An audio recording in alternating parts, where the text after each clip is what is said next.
What up, what up? So I've been thinking, I've never been great at anything. Like literally nothing. I've never felt like I was good. And I feel like most likely if you're watching this video, maybe you feel the same way.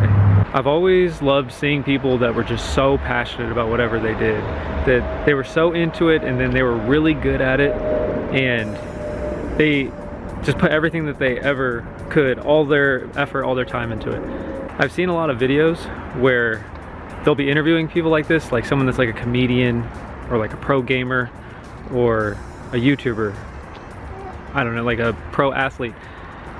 They'll be interviewing people like this and they ask them like, oh, what would you be doing if you weren't doing this? And the people usually respond with, I don't know, this is all I've ever wanted to do. They couldn't imagine doing anything else. Even if they were doing something else, they would just be doing it on the side, trying to make this work. This was plan A and the only plan. And I've always been like, God damn, that sounds so good. Like, why don't I love something like that? And I spent a lot of my life trying to find that thing that I love so much that I couldn't see myself doing anything else. And I wanted to put everything that I had into it, you know, pass or fail. When I was young, I thought that that was basketball. When I was a teenager, I fell in love with basketball, and I remember being cut my freshman year. I had never actually played basketball in a gymnasium. I just played basketball in a driveway, and I thought that that was gonna be the same thing. I didn't realize how much of a difference it was playing 5-on-5 basketball compared to playing 3-on-3 half court with your friends in the driveway. I had a lot of friends that were good at basketball, so then they started taking me to the gym. They trained me, got me better so that I could make the team next year. I came back my sophomore year, and I was actually, surprisingly, I was like dominating in tryouts and in practices. I was doing so well, and then the first game of the season came and I froze up to some extent. Like I was playing, but I didn't shoot the ball. I was scared to shoot. The best part of my game was shooting. So I literally took the best part of my game and I stopped doing it. That year I shot a total of 14 shots. That's a little over 1 shot per game. A lot of them were layups. So I continued to do that into the next year. My senior year, I didn't even go out for the team because I thought I probably wouldn't make it because I didn't produce anything. I didn't do well the other years, like how they thought I was gonna do. Like I wouldn't shoot the ball because I would always think, oh, this person has been playing longer than me, I should pass to them, or they're in like a slightly better position.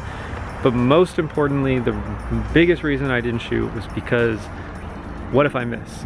Like I always thought that to myself, what if I miss? What if I don't do well? What if I look stupid? How is everyone else perceiving me? So after my senior year, I ended up getting asked by a friend to play for like an intramural team on a military base, and I agreed. And I went and played, and there was refs, like it was a real game, but for some reason, since there was no coach, I didn't really consider it like a real game. So I wasn't playing to impress a coach, and I would just play. And that first game, I actually showed up late, and I still scored over 20 points, which was more points than I had ever scored in the entire season. So I was like, that was cool. And I thought, you know, maybe I broke this way of thinking that I wasn't good enough. So then I actually kept scoring more and more points, where I had several, I always scored in the 20s at least, and then I had a couple 30-point games. I had a 41-point game. And then I played in some other like side tournament things, and I had 61 or 63 in one game. And I thought, you know, I'm a scorer, and I thought that that whole mental block was behind me. And what I realized was, so I got asked to play in a regular, like on an actual team, like quote unquote actual team, the base team, like the team for, like not just the intramural team, but like the best players of all the intramural teams was asking me to play for them. I played with them, and we would go play other bases, like we'd go to tournaments in other states, and all of a sudden I wasn't shooting again, and I wasn't playing the best that I could, and I was always trying to impress this coach, and I was trying to run the play the way that he thought that it should be ran, and I was trying to do things in the way that I thought I wanted them done, or he wanted them done, and I thought too much about what he wanted or how he was seeing me over how I saw myself or what I wanted to do or what I was feeling. So I obviously played worse, and I felt like that block was back, and I I didn't play as much basketball, and I didn't think as highly of myself. I didn't think that that was going to be such a big deal in my life, but I felt like it kind of seeped into everything else. You kind of do everything the way you do anything, and it made me not want to try my best and put my best foot forward in anything, just in case I didn't succeed. Just in case I failed, I wouldn't try my best. So I had a reason, like, oh, well, if I would have tried harder, I would have passed. That was 10 years ago or more, and in my 30s, I went back to college. And when I went to my university, there was a ping pong club, so I had a chance to play ping pong competitively, and it felt like a second chance to try my best in some type of sport, where it felt like, you know, there's a coach and I could try my best and I could be disciplined, I could show up all the time, and I could try and break this mental block that I had. And at first I tried to just fake it till I made it, and I just would say like, yeah, no, I never have problems with, I always perform on game day. And that doesn't really work, I don't think. I mean, maybe it works for some people, but it did not work for me. I thought it was working, but what I realized was when I was playing in the lower division games my first year, the coach was never really watching, so it didn't, my mental block was really when someone I respect is watching me and I'm trying to impress them rather than trying to just play my game. Most recently, maybe like 3 months ago, I played in a tournament against another college, and I lost a game that I was supposed to win. By supposed to, I mean like sometimes people are just so good that like no one expects you to win. You're kind of being sacrificed. But I was supposed to win this game, and I didn't. And I had beaten this guy before. I actually beat him my first year, and this is my second year. Well, this is my third year now. I beat him my first year. I didn't play him my second year, and then now my third year, I lost to him, and I won the first game. And I felt like I was for sure gonna win this match. And then the whole game changed after, like during the second game, my coach was now watching, and he was sidelined, and he was there to coach me and support me. But now I was thinking everything about what he was thinking. How did I look, or what did he want me to do? I'm trying to do what he wants me to do so that he likes what I do, and that made me play worse. I lost every game that he watched me play, and I'm not blaming him, that's my fault. And that helped it click in my head that I have been playing trying to impress other people. And not only was I doing that with table tennis, not only was I doing that with basketball, I've been doing that with everything my whole life. I've been doing everything in a way that I think other people will approve of me or give me permission. I've been playing for other people's permission. I've been doing things for the permission of others to tell me that I'm great, or that I'm good enough, or that I'm allowed to do this thing. And in all honesty, that loss really hurt. Man, it hurt so bad. It hurt way more than what anyone will ever know, and it really made me think about quitting. I worked so hard on trying to be the best table tennis player I could be for over 2 years, and I almost quit it all just because I couldn't mentally get past what had happened. It made me think about things like, you know, this is another thing I'm not great at. Like, it made me go back to how it was feeling about basketball. Like, with basketball, I made excuses that I wasn't 6'6", I wasn't born into a basketball family, I started playing too late. And now with ping pong, I'm like, oh, I started playing too late. Maybe you guys know who Kanak Jha is, or Lily Zhang. They're like the best American players. And they, at 9 years old, I looked up their ratings. At 9 years old, they were better than maybe I will ever be. I might not ever be as good as them as they were when they were 9 years old, could barely stand over the table. And you know, that's a hard pill to swallow. That's like, it makes you feel like you're wasting your time, like why do this thing at all? And when I said that to my wife, she gave me this quote. It said, Henry Van Dyke, he said, "Use what talent you possess. The woods would be very silent if no birds sang except those who sang best." So, you know, even though I'm not the best table tennis player, I'm not going to be the best in America or the world or whatever, but you know, I can go out and give my best. And I think that what hurts the most about losing to that guy was that I don't think I played the best that I could have played. I think I was thinking too much about what I was supposed to be doing compared to what my coach saw. So I was too self-conscious. I was overthinking everything.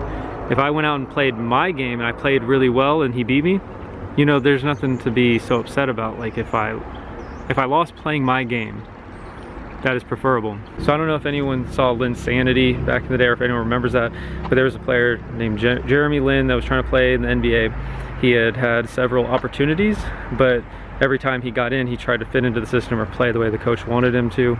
He got signed to one last 10-day contract, and he was getting put into the game, right? And he was about to give up on his NBA career when he was like, all right, this is my last chance. I'm gonna just at least go out playing the way that I know to play. He's just gonna play his game, not worry about what the coach has to say.